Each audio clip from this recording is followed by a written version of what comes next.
règle et pour la bino bandeko bino ba bolinga ko voler na nzela na maloba na nzambe.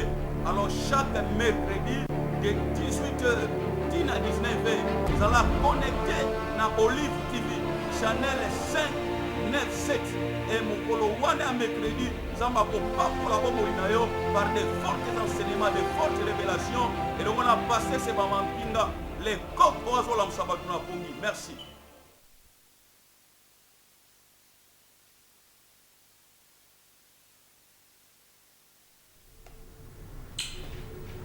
Bien, tondi Nzambe a sali biso grâce.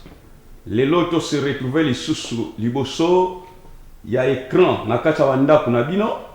Nzambe apambola bino ba oza connecté na Eagle Side. Nazondi mete Nzambe azana bomoi. Nzambe wa sali ete apesa biso lisusu pokwa oyo. Nazondi mete Nzambe a réservé encore ba surprise a kitoko na tina na bomoi na yo.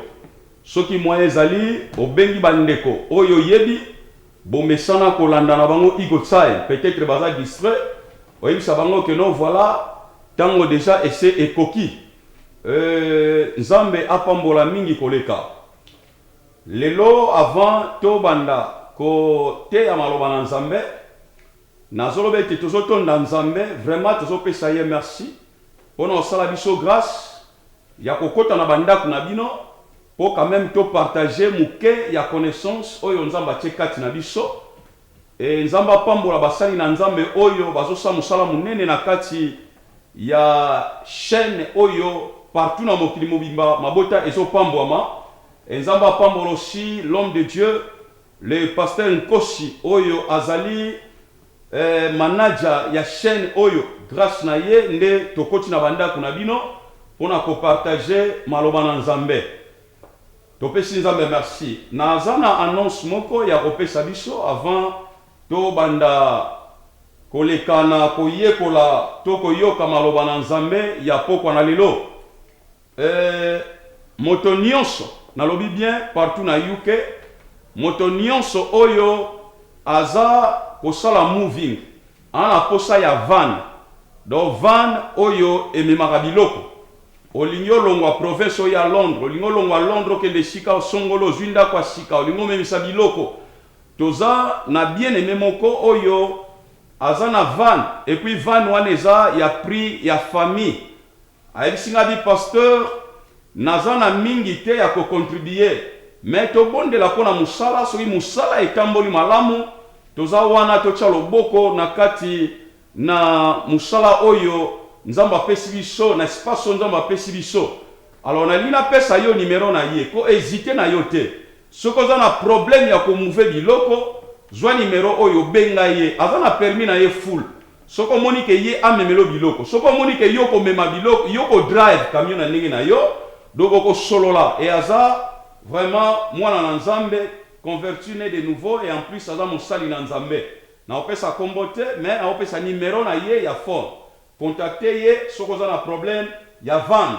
Donc numéro ezali 074 eza laika 074 après 056 32 et puis 593 auto 593 na bandeli 074 056 32 593 et Nzambe apambola yo mingi oezaki lokola annonce tokokaki kopesa Nzambe topesi yo merci pona osala biso grâce totelema liboso peuple na yo to partager muke oyo tchekati na biso sepele ete moto nyonso ozala connecté na pokwa oyo atikala lolenge wana te mais bomoi na ya basa 1 plus et bomoi na ye na suka ata tolete Nzambe akutanaki na nga parce que Bible elobi na détresse na bango Bamondela ki Nzambe Nzambe atindaki liloba lilobe kangolaki.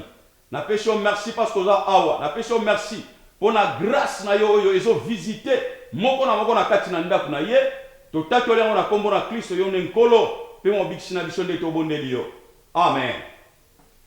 Bien, lelo to zolobela 5e jour. C'était prévu pour ce uti ko le katoloba na tina na 4e jour na aspect physique. Mais tellement ezali enseignement moko moi moulayi, je crois que pasteur Emma amekaki ko toucher muke quand azolobela sur chiffre 4. Alors toko sala programme moko et koko sala to ba science mi balé to mi satu pona ko partager na tina na yango. Alors lelo na lingaki un peu to move toloba na tina na 5e jour ya création. Et avant toloba na ina loba aussi que to annoncer ki biso na tina na formation. Na tina na koyekola maloba na Nzambe bien aimé mukenza bache biso apesi biso tolingi to share yango enzamba tchakinga na motema toluka espace toluka salle esika wapi to pesa ba formation nyonso ya première deuxième et troisième niveau ya théologie enzamba tchenga na motema ya ko pesa yango free pona ko aider peuple na Nzambe pe bana na Nzambe na tina na likambo etali connaissance. Et na zone limite peut-être embarrassement nzamba ko tchanga suna motema te to sala yango free biso to futa ba minerval pour que to koka koyekola. Alors na zone limite banda komi bongisa jusque là toza na problème ya place to zuna no confirmation te soki to su confirmation nde to koyeba ko annoncer bino to ko senga to zwa moi break muke ata ya moi ya 1 ou 2 minutes ba koka ko afficher biso ba détail banqueur to ko zoma break muke et na sima na break wana nde to ko zonga totanga maloba na Nzambe pe to continuer Nzambe apambola biso mingi zala wana ko se déplacer te ko bouger te zala noka wana Nzambe azana contrôle ko bouger te zala noka wana to wana moi problème na micro ba bonsela biso yango Nzambe apambola yo sans kwa na ko akoyamba yo malamu te na bapel. God bless you. Toza lelo kolobela na tina na 5e jour. Mais to koki kotanga nano d'écriture te soki to réparer nano likambo ya micro te no bite na ko akoyamba yo malamu te. God bless you. Aigle et pour la bino bandeko bino ba kolinga ko voler na nzela na maloba na Nzambe. Alors chaque mercredi de 18h tina 19h vous allez connecter na Olive TV channel 597 et mokolo wana mercredi zamba ko papola ko moina yo par des forts enseignements, de fortes révélations et donc on a passé ces mamans pinga les coqs oiseaux la msabatuna pongi. Merci. Igo tsai tango ba aigle et pour la bino bandeko bino ba kolinga ko voler na nzela na maloba na Nzambe. Alors chaque mercredi de 18h tina 19h vous allez connecter na Olive TV channel 597 et mokolo wana mercredi zamba ko papola ko moina yo par des forts enseignements, de fortes révélations et donc on a passé ces mamans pinga les coqs oiseaux la msabatuna pongi. Merci. Bien, to zolobete lelo to zolobela na tina na 5e jour ya création. Zwa Bible na yo mukanda ya Genèse chapitre nango 1 verset nango 20 kino na verset 23. Tozotanga maloba na Nzambe et fongola Bible na yo place ozali o accompagner elongo na ngai. Bible lobi boye. Dieu dit que les eaux produisent en abondance des animaux vivants et que les oiseaux volent sur la terre vers l'étendue du ciel. Dieu créa les grands poissons et tous les animaux vivants qui se meuvent et que les eaux produisirent en abondance selon leur espèce. Il créa aussi tous oiseaux ayant selon son espèce. Dieu vit que cela était bon.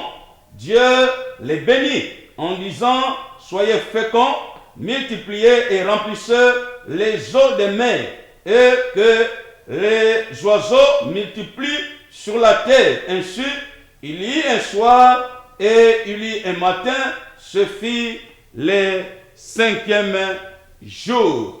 Nzambe apambola yo makasi. Bible zoloba na 5e jour.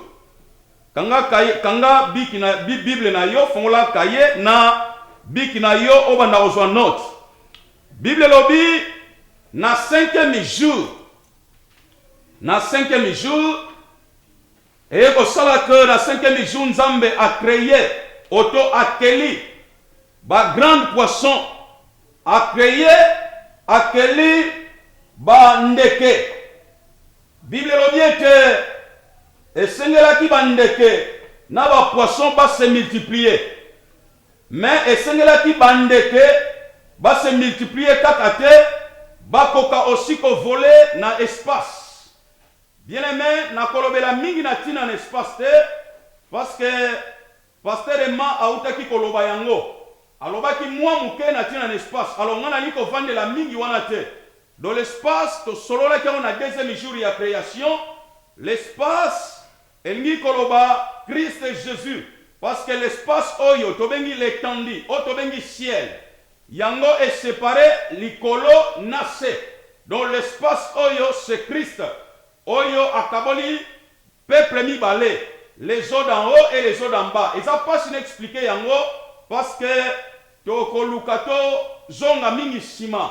Alors le loto bela plus c'est 5e jour. 5e jour nzamba keli mai, plutôt akeli banyama, oto ba mbisi na mai et puis akeli bandeke. Et senela ki bandeke batikala na sete mais ba voler. Or na deuxième jour, na troisième jour, il y a création, to explica qui biso na Apocalypse, chapitre nango 17, verset nango 15, que mai oto zolobela awa, elingi koloba batu. Na Apocalypse, balobi les eaux que tu as vues, ce sont les peuples, ce sont des langues et des nations, ainsi de suite. Donc c'est-à-dire que, awa na 5e jour, nous avons créé ba grand poisson, na ba petit poisson, na objectif que ba se multiplier. Donc c'est-à-dire que ba petit poisson ba grand poisson wana eza ba mabundu te, ezali ba mpiodi ba Thomson te, mais c'est la vie des hommes. Et lui kolobande batu selon Apocalypse chapitre 17 verset nango 15. Oyo lobi les eaux que tu as vues, ce sont des peuples, des langues et des nations. Or na troisième jour, tout le monde qui est définition mot église. Troisième jour, tout le monde qui maï, plutôt mabele et dimaki na kacha maï. C'est ça l'image de l'église. Parce que définition mot église, et l'ikoloba, bato babengami libanda ya. Or, les eaux, eza mokili. Sikoyo Bible lobiete, na 5e jour, Nzambe aye ko sala bambisi na kati na maï. Bambisi wane sengela ki ba se multiplier. Et aye ko sala bandeke et sengela ki bandeke ba se multiplier pe ba yeba na ko voler na espace. Or mwana na Nzambe na solo selon ndenge pasteur Emma ayeba ki kote ya biso le mercredi utikoleka awa aigle ya solo avolaka na maloba na Nzambe. Aigle solo abekaka masapote et aigle solo aliaka biloka fresh. Aigle solo apesaka peuple de Dieu nourriture na temps convenable. Donc c'est-à-dire que tant tozo lia biloko eseleli na bomo ina biso yango na nde biso tozo voler na kati na maloba na Nzambe. Ko voler oyo na 7e jour na koloba yango na aspect mususu. Mais awa to sukisi yango na wana pona koloba plus na tina na multiplication pe na mystère ya chiffre 5. Awa place toti kotanga. Donc c'est-à-dire que na epai na Nzambe awa nde tomoni esengelaki ba mbisi ba se multiplier, ba nyama ba se multiplier. Yoka epai na Nzambe ba chiffre nyonso eza na signification nango. Sikoyo awa place tokotanga na 5e jour. 5e jour, chiffre 5, eza pe na signification nango. Pona olobela mingi na tina na multiplication. Or na koloba te na tina na multiplication sans que na loba nanu na tina na mystère ya chiffre 5. Pona loba na mystère ya chiffre 5, sima nango nde na koya kolobela mingi na tina na multiplication. Et yo oyo oza connecté ba mamerezo le keza portable. Eza juste pour na text message. Eza te pour na obenga. Donc awa okoko tinda message, ozana sile prière, ozali kambolingo loba, okokino ko sala message na yo. Mais je crois que 35 ou 40 minutes après numéro moko ekobima wana ekozala numéro ya fixe donc okozwa wana nde okobenga pe nakoyeba koyamba yo pe soki esengi kosambela nakosambela na tina na yo nzambe apambolo mingi. Bien, tozoloba na tina na chiffre 5 mpo na toloba na tina na multiplication mpo esengai bandeke base multiplier pe bambisi na mai base multiplier. Or chiffre 5 epai na nzambe eza chiffre ya grâce. Grâce eza eloko oyo omeritaki te mais okamati yango. Grâce eza eloko basombaka na mbongo te. Grâce eza eloko oyo moto amerite te mais azwi yango. Donc oza ko deserve yango te nde balobi na anglais mais obénéficie yango. Donc biso lokola bana na nzambe tia matoi na yo okocomprendre makambo ebele awa na mystère ya chiffre 5 mpo na toleka na multiplication. Tozosola nanu na tina na grâce. Koma elongo na ngai kotanga te. Koma elongo na ngai mukana na Luc chapitre nango 8 obanina verset 41. Obanina verset 41 okeya tatu na 48. Moyena tanga nyonso eza te mais na kotanga verset 45 kino na verset 47. Et Jésus dit, qui m'a touché? Comme tous s'en défendaient, Pierre et ceux qui étaient avec lui dit, Maître, la foule t'entoure, te presse, et tu dis qui m'a touché? Mais Jésus répondit, quelqu'un m'a touché, car j'ai connu qu'une force était sortie de moi. La femme, se voyant découverte, vint toute tremblante, se jeta à ses pieds et déclara devant tout le peuple pourquoi elle avait touché et comment elle était guérie en l'instant. Parole du Seigneur. Awa, tozoloba na tina na grâce. Soki olandi na ebandeli ya verset 41 po okoma tina verset 45. Okomona eza lisolo ya mwasi moko. Mwasi oyo balobi yango bien na verset 48. Or il y avait une femme atteinte. Non, tobandi na verset po na likana na zwelo moko verset 42. Parce qu'elle avait une fille unique d'environ 12 ans qui se mourait pendant que Jésus y allait. Il était pressé par la foule. Or, il y avait une femme atteinte d'une perte de sang depuis 12 ans et qui avait dépensé tout son bien pour les médecins sans qu'aucun puisse les guérir. Yoka bien aimé. Awa, tozoloba na tina na grâce parce que tozola na tina na chiffre 5.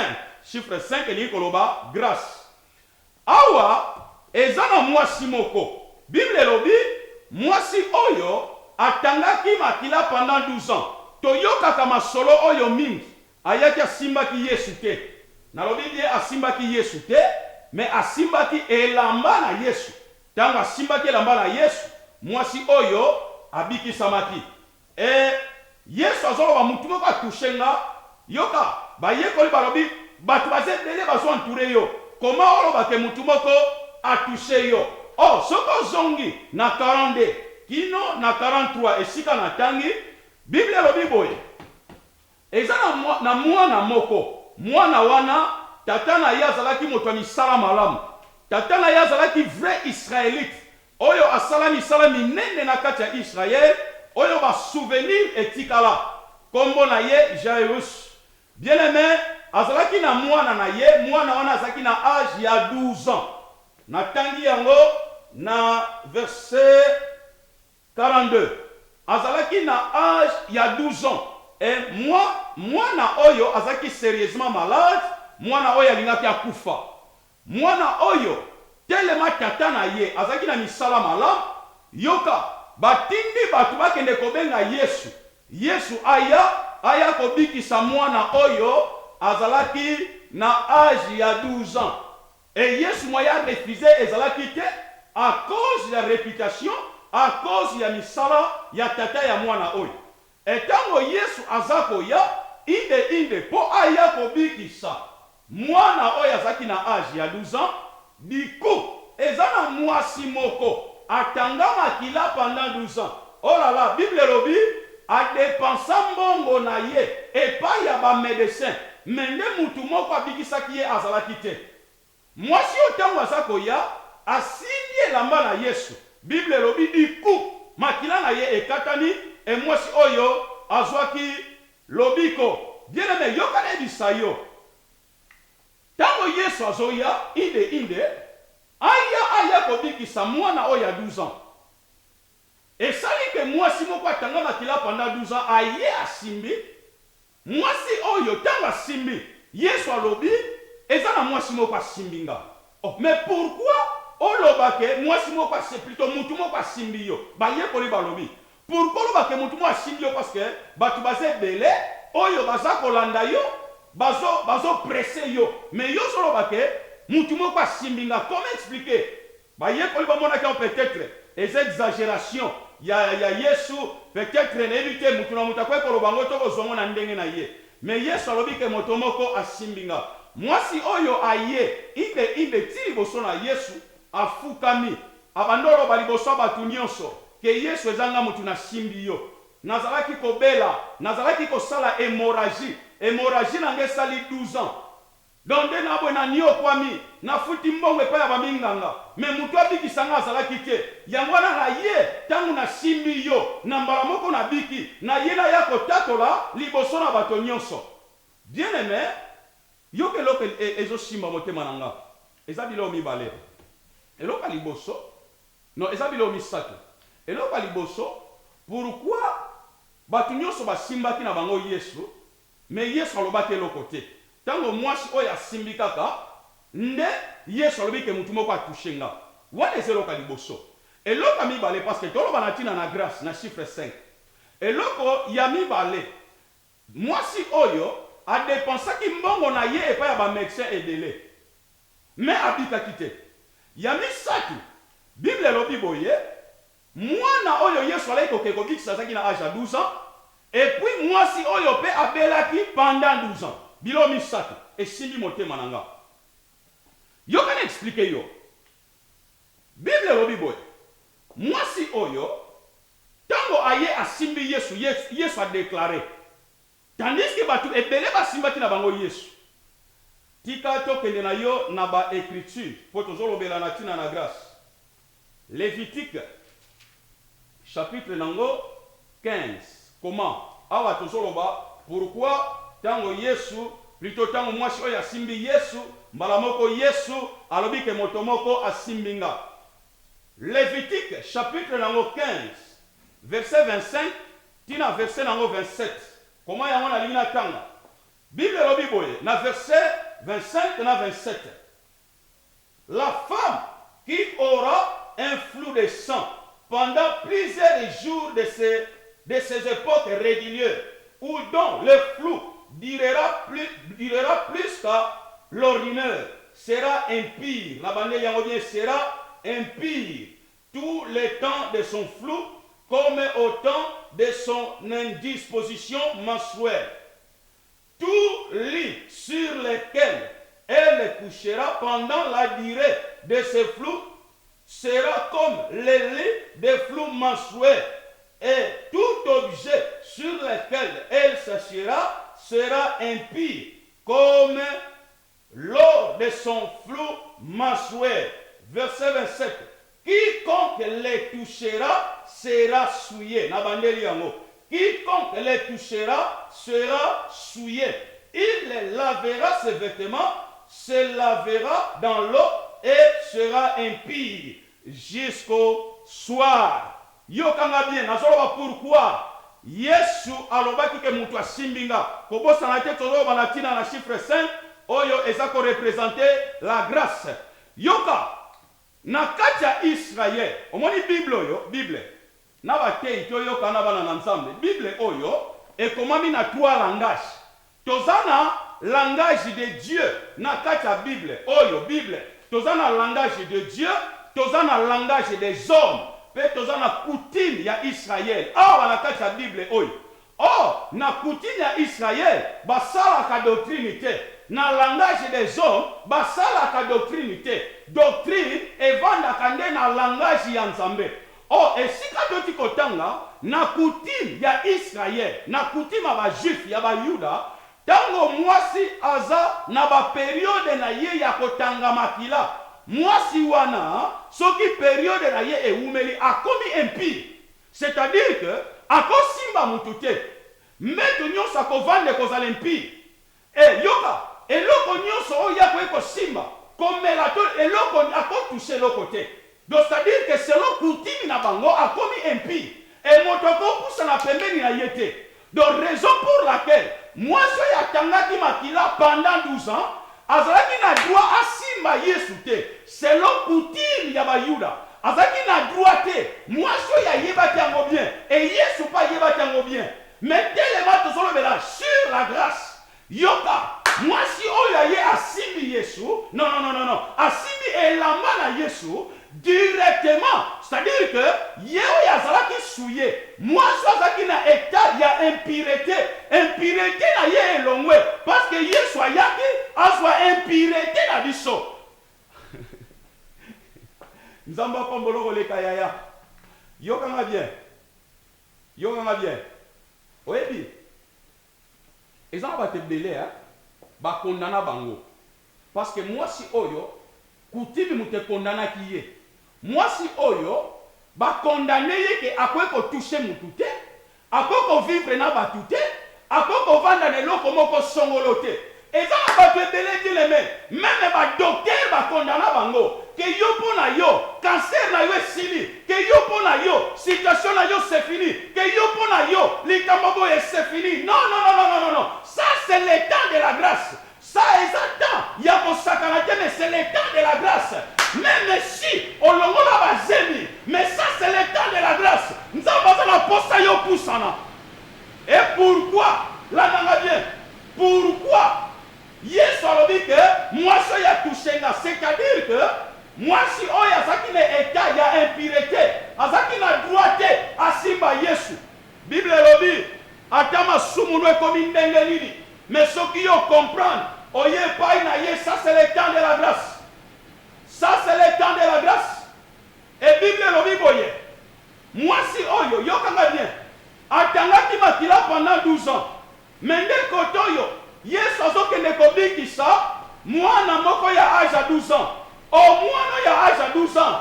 Et c'est loko mususu te si ce n'est que Israël. Israël ya solo. Israël ya mosuni. Otobengi ba juif. Donc mwana wana azalaki suyete. Mwana wana à cause de témoignage de tata na ye, il fallait que Yesu aya abikisa ye.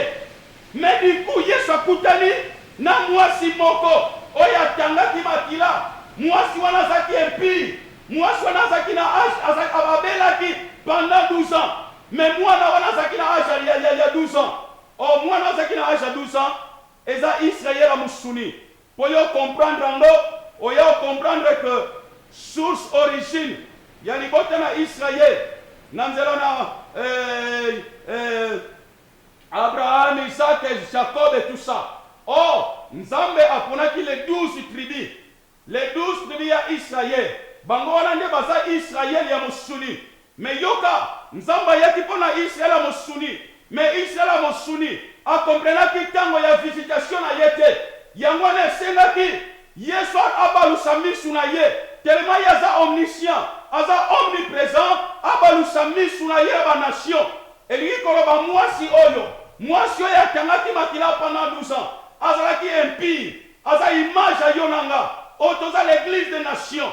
Oyo toyebaki Nzambe te, tozalaki bempire. Mais na ngolu na Nzambe, na bolingo na Nzambe, na grâce na ye. Oh là là, lelo biso tobengani bana na Nzambe. Ngana zwa droit na telema na teya, na kina droit wana te. Moto moko tazaki na droit wana, soko za moyuda te. Mais lelo totangaki makila tozaki bempire. Mais chiffre 12. elingi koloba Israël ya musulina, Israël ya Israël ya musulina, Israël ya molimo. Oh, chiffre 12, eza chiffre ya travail. Chiffre 12, eza chiffre ya élection. Nalingina yebisa yo solandanga. Ata situation eza ndenge nini. Yo kanzamba pona yo. Yesu azoloba ba yekole alobi bino te boponanga. Mengande mutu na pona bino. Nakolobela yango mwandambu. Tangu nakoloba na tina nako se multiplier. Donc ngande Yesu azoloba ngande na pona bino. Bino boponanga te. Pona zala mwana na nzambe. Et c'est fort, il y a pasteur te. Non, effort, c'est trop loin. Toloba ke, et ça sacrifice. Il y a pasteur te, évangéliste te, docteur te, na croix. Et ça qui sacrifice, il y a yemoko. Parce que bisoto za ko continuer, ko accomplir. Mosala oyo, Yesu, asala kine kulusu. Et le lo bisoto za wana, poto continuer yango. Yoka, chiffre 12. Et ça chiffre ya élection. Donc chiffre ya élection, moi si oya tangaki makila me Yesu aponiye.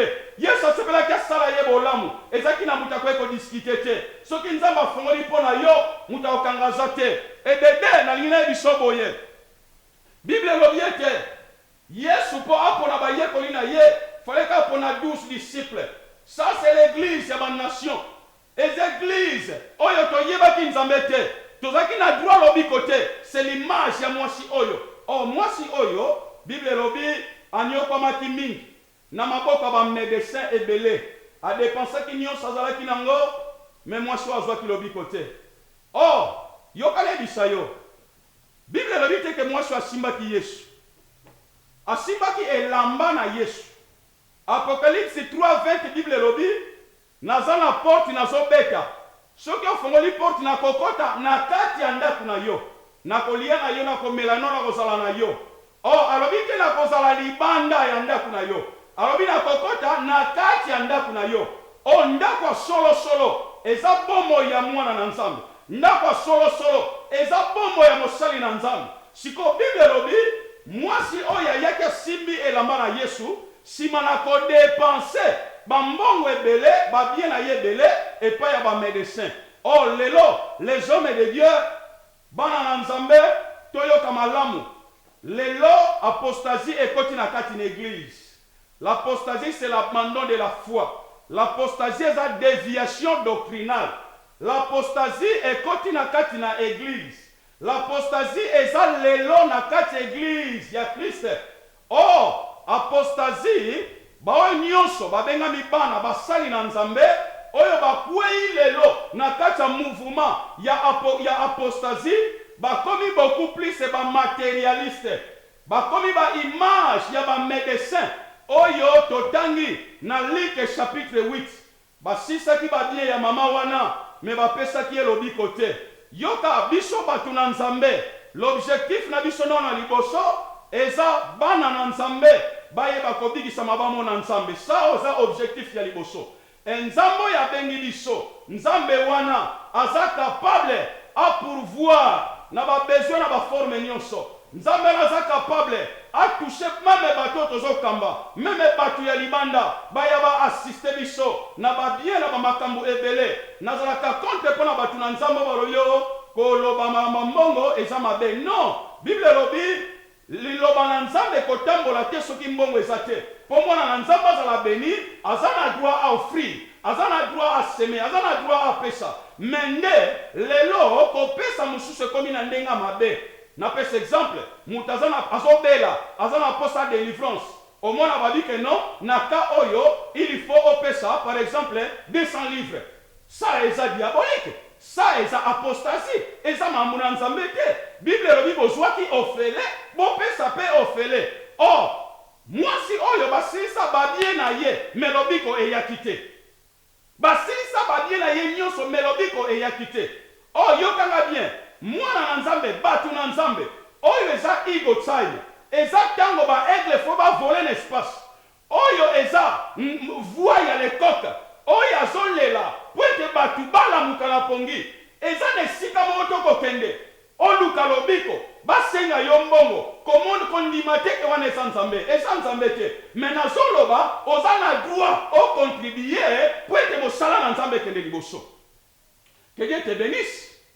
Moi si ozalaki condamné, Mais grâce, c'est-à-dire que grâce est bêti porte, il y a mon thème à moi si oyo. Malgré moi si oyo, ba condamné na loi, mais ngolu eye na vie na ye. Batali sou mabe na ye te. Yoka, l'église, oyo biso toza qui sauvé na ba œuvre te, mais toza qui sauvé na grâce. C'est-à-dire que to futa eloko te. To futa eloko te pour to kokako ko bénéficier lelo bonzambe o ezakati na biso. To futa eloko te. Papa nanga futa eloko te. Ndeko no futa eloko te. Ya situation mon côté ko kanga yo etikala éternel. Bible lobi rien n'est impossible et pas ensemble. Et grâce na nzambe lelo ekoti na kati ndaku na yo. Grâce na nzambe lelo eza liboso na yo place ozotalanga. Quelle que soit la situation, quelle que soit la condition, Dieu est là pour intervenir. Quand il y a moi si oyo, azala qui impie, azala qui souffrante, mais yoka, tangwa kutani na Yesu simbi et lamba na Yesu. C'est-à-dire que un homme de Dieu, sérieux, un homme de Dieu, oyaza, oya yebi makamuna nzambe, oyo nzambe abenga, un homme de Dieu, o nzambe abenga, aza bénédiction, pona yo oyo za pembeni na ye. Et la mort, moi, je suis Simba, mais c'est l'image, il y a serviteur. Moi, je suis un serviteur. Oh, il y a intègre, un serviteur. Oh, il y a un tambola, parce que si on tambola, ba finga makamingi, ba bundisa makamingi. Ya ba tambola, kananzambe, ba tonga makebele. Mais il y a un serviteur. Ba tonga, ba finga. Ya ko sedete. Ata omoni situation zo marché souligner le koy. Mutu nyonso te abengami a diriger 1000 membres. Mutu nyonso te abengami a diriger 50 membres. Mutu nyonso te abengami a diriger 5 membres. Tango Moïse bazo pesa ye conseil ya koyeba kopona ba ancien. Balobi ke pona ba misusu. Va diriger ceux qui 1000, va diriger ceux qui 100, va diriger. Donc, c'est-à-dire que Nzambe a comme placé et pas yo, on dirigeait 10 personnes. Comme il tout s'atte, pour envier des moutons à 50. Nzambe a diriger 50, pour envier moutons à 1000. C'est-à-dire que yo tika la ferme et l'on a Nzambe. Et ça va te belé les loba bungi à cause du matériel. Et ça va sali Nzambe les loba teki bon Nzambe à cause du matériel. Mais yoka kozala médecin oyote oshina bana na nzambe pona okoka ko s'enrichir ndima o souffrir mais nzamba tombolo na temps convenable les hommes de Dieu nazo begi yo nzambo ya abenga yo po yo oyeba ko présenter peuple wana et pas ina nzambe lokola vierge pire serviteur de Dieu nzambo abenga yo ayebi yo serviteur de Dieu nzambo abenga yo ata suki na mutu yo yebi te nzambe wana yebi ya nzamba salaka grâce na tango ya lingi pe na mutu ya lingi kozala médecin te parce que lelo ba médecin bazé belé mais yo kozala médecin te nzamba pambolo koleka mwana na nzambe yo so yo kanga nazolo bate okanga maboko na tina na ko soutenir musala na nzambe parce que nzamba pambolaka mais ba principe ezali c'est-à-dire que soko respecter ba principe Enzaba kopambola pe otombola yo. Bien-aimé, chiffre 5 est un chiffre à grâce. Or, les sur l'église, tu bénéficies grâce et pas une ensemble. Tu as une image à moi, je suis à Tangaki Makila. Malgré que les lots vont y apostaser sur Salamakasi. Mais yo kané dit ça yo. Tu as une image à moi, je suis à Tangaki Makila. Tu as qui impie. Mais Bible le dit, pas une encolo. Comme une nouvelle créature. Les choses anciennes sont passées. Voici toutes choses sont devenues nouvelles. Tikavana le kanedi sande komoko. Lelo yozana 2012. 2012 oeko silate. Il faut bien la kana nzambe la tansoto na vie na yo. 2012 oeko le kate. Parce que moi na oyo yeso eke kobik sazaki na âge à 12 ans. Et moi je tanga ki makila zalaki pe na azala tanga a nyoko maki pendant 12 ans. C'est-à-dire que yope ozala kacha 2012. Ozala kacha chiffre mystère. Ozali chiffre ya élection. Et ça peut chiffrer un travail. Nzamba pona yo, po asala na yo musala. Nzambe azaka toujours la posa ya mutu. Po asala ne musala. Nzamba linga sala musala na Égypte. Azaki la posa ya Moïse. Et ça peut la musala moko quelque part. Ata ya kote ya te. Ata ya nini men nzambe mutayebi. Azana posa na yo. Never give up. Never give up. Yango mona David etanga zokendo bundana Goliath. Balati siye ba bibundeli, balati ba teni. Po akenda kende ko bundana na Goliath. Mais David a robité ba teni oyo moyena tambola malamu ezate. Esengeli bolongolanga ba teni oyo. Tangu balongoli ba teni, yoka David akeka ko 5 pieds. Chiffre 5 eza grâce. Mais na 5 pieds oyo abwakaki tous les 5 étaient. Do azwaki kalibanga moko. Yango nde abwakaki abeti Goliath akweyaki. Line eza déjà polele. Yo oyo za na poso benga. Bien aimé soko bengi toko soyo. Quelle que soit situation, quelle que soit condition, bien aimé toko bonde l'ensemble. Motuna no toko yano la yango. Nzamba za na contrôle. Grâce na nzambe za makasi. Parce que tozo bela na tina na chiffre 5. Oeza les chiffres ya grâce. Tozo ndeko na line. Allô? Allô, pasteur. Kombona ndi papa bengi biso na nini na bengi nazalia na Sheffield kombo nanga Joseph. Okay. Na sepeli mingi na mateya na yo naza kolanda yo live na sepeli mingi na mateya na yo nzamba pambola yo mingi koleka. Yango nazali kosenga na yo pe soko koki kobondela po na ngai na kitia na vandi na utaki na operation basayenga operation nazolinga obondela po na ngai makamno sekene malamu na kombo na Yesu. Kanga mishu papa. Kombona ni papa José hein? Papa Joseph. Kolona zobondela po na papa José. Yoyo visitaki mwasi oyo. Atangama kila pendant 12 ans. Amen. Nzambe til lelo zo visiter. Amen. Ataba minga bakwe ko condamner ye. Parce que mwasi o loi e condamna ki ye. Mais nzambe okutana na epo changer ki histoire na ye. Lelo etikala na kombo, libe etikala na masolo. Salamu na bobo ya ndeko na ngai José. Wana zola nanga awa. Tika situation est changée au nom de Jésus. Amen. Nzamba pambolo papa. Amen. Merci mille. Merci. Bien aimé. C'est-à-dire que l'église, non, Nazomba David, a soit kaka libanga moko, a bambi Goliath, et puis Goliath a kweyaki. Oh, yo kane bisayo. Allô?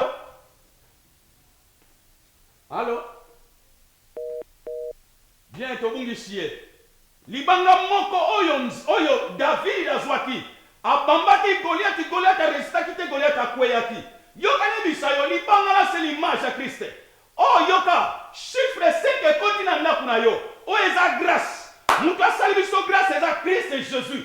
Asali biso grâce yango Paul alobi. Moto moko asala biso te propriété privée.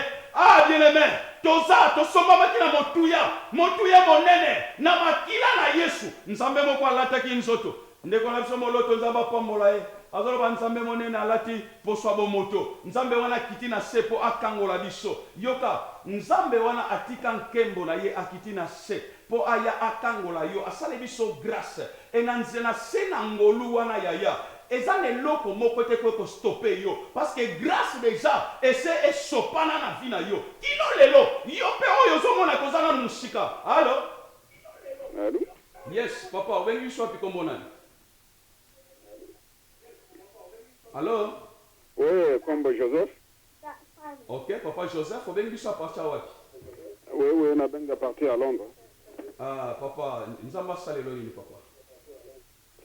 Ah oui, je voulais tout simplement kosenga na pasteur parce que baté ensemble baote a pebele pour na mboka na biso Congo. Et puis na parti à est ya Congo bitumba ezali yango na lobi soki mosala nzambe ako bondela pona kimia ezala kote kuna. Bien, nzamba zo lokumu papa to bondela rapona sujet oyo tangu nyonso to bondela vraiment mingi na tina na yango. Bon, awa nazondima que to occuper ko bondela katangu nyonso. Mais je crois que toza seulement na 1 heure du temps tellement eza un peu hors du sujet. Dotoko solo lango même na suka mais yeba yango ke to bondela katangu nyonso lokola bana pe basali na nzambe. Kongo eza mboka na biso donc tokoki jamais kotika yango na kati ya mabondeli. Nzamba pambolo mingi papa na biso tozoloba na tina na ngolu. Allô? Allô? Yes, comment on est papa bengi biso? Comment on a fait Patrick? O bengi biso abi papa Patrick. Bengi na partir A partir ya? Après des fils. Ah, nzamba pambolo ya Patrick, olingi nzamba salelo nini? Nalanda matela Sunday grâce. Dans ça, mais la zone problème, c'est la plaie qui pour la partie à Boca, ou à famille. Il y a ma télévision à quasi 3 mois, mais il y a un qui les roule, on a besoin grâce à la Ok, tozo sambela papa. Nzambe papa na biso. Yo visita ki mwasi oyo, mwasi azaki empire, mais grâce visita ki ye. E nzambe na lolo bongo ni te kino lelo nzambe za koopere. Et na bonde lion corona kokamwa o visiter pe ndeko nanga place azali nzambe visiter ye nzambe bilembo etikala na déclarer ngona kombo na Kristo Yesu amen nzamba pambolo papa na biso nzamba pambolo makasi amen. Ok bien tozolo baboye tellement grâce ezako sirabonde na ba vie na biso to bengami to yeba kobota mbuma c'est-à-dire que la multiplication. Il faut tout multiplier. Bible tout se multiplier plutôt. Bible dans Jean chapitre 15, verset 8. Bako reconnaître biso toza ba disciple. Bako reconnaître biso toza ba obéissant. Ce qui te comporter beaucoup de fruits. Allô? Allô? Allô, bonsoir, papa. Bonsoir, maman. Obéni biso api komona. Abeng na Londres. Komona ni maman. Allô, Karen. Nani?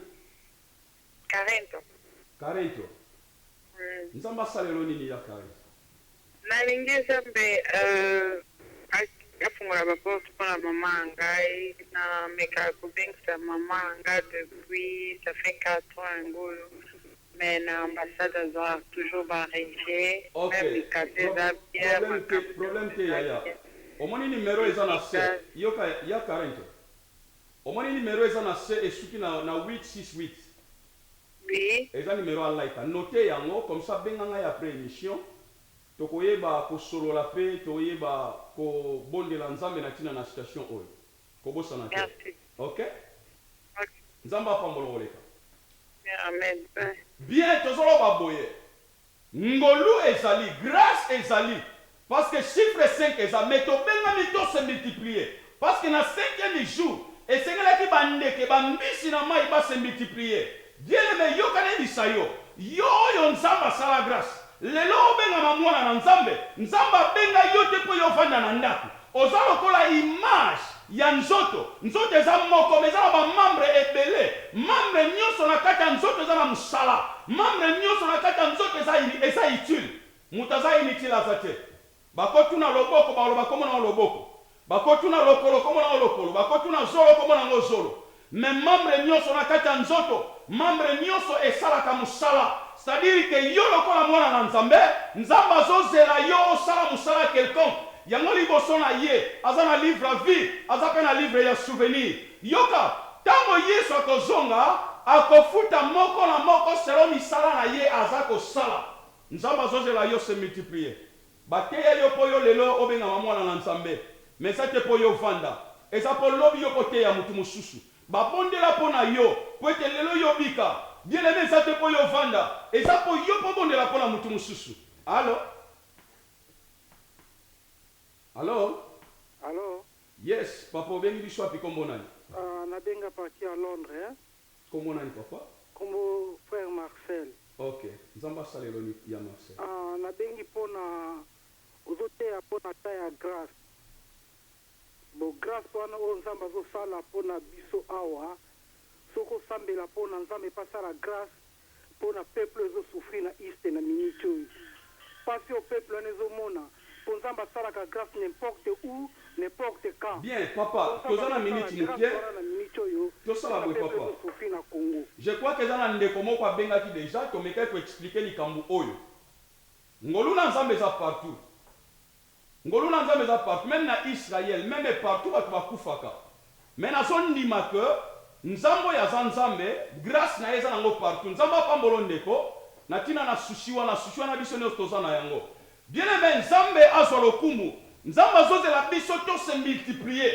Nzambe na posa biso to avancer, to kende liboso. Yango yo vanda na ndako peut-être à cause de la déception. Nzambe alingi te yo vanda, Nzambe kotuna yo un jour.